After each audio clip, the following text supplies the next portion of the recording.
সপ্তাহের মধ্যে এমন একটি দিন রয়েছে যেটাকে আল্লাহ তাআলা সমস্ত দিনের চেয়ে শ্রেষ্ঠত্ব দিয়েছেন। গরিবের হজের দিন, মুমিনের ঈদের দিন, সেটি হলো পবিত্র জুম্মার দিন। রাসূলুল্লাহ সাল্লাল্লাহু আলাইহি সাল্লাম বলেছেন, সূর্য উদিত হওয়া দিনগুলোর মধ্যে সর্বোত্তম দিন হলো জুম্মার দিন। আর এই দিনই হযরত আদম আলাইহিস সালামকে সৃষ্টি করা হয়েছে এবং এই দিনই কিয়ামত সংঘটিত হবে।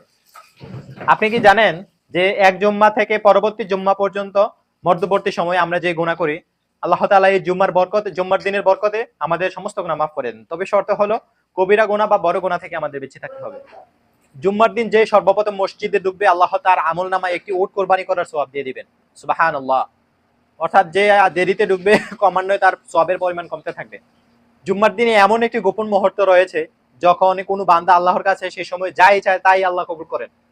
উলামায়ে কেরামদের মতে সেই মহা মূল্যবান সময়টি হলো আসরের পর থেকে মাগরিবের আগ পর্যন্ত। জুম্মার দিনের পূর্ণ ফজিলত পেতে আপনি নবীজি সাল্লাল্লাহু আলাইহি সাল্লামের এই 4টি সুন্নাত কখনোই মিস করবেন না। 1 নাম্বার, সুন্দর করে গোসল করে সুগন্ধি ব্যবহার করা। 2 নাম্বার, সূরা কাহাফ তেলাওয়াত করা, যা আপনাকে পুরো সপ্তাহে আলোর পথ দেখাবে। 3 নাম্বার, নবীজির উপর বেশি বেশি দরুদ পাঠ করা। 4 নাম্বার, পায়ে হেঁটে মসজিদে যাওয়া।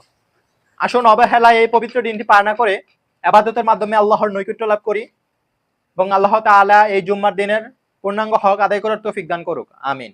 আর এই ভিডিওটি ভালো লাগলে অবশ্যই লাইক, কমেন্ট, শেয়ার করতে অবশ্যই ভুলবেন না। ধন্যবাদ। দেখা হবে পরবর্তী ভিডিওতে ইনশাআল্লাহ।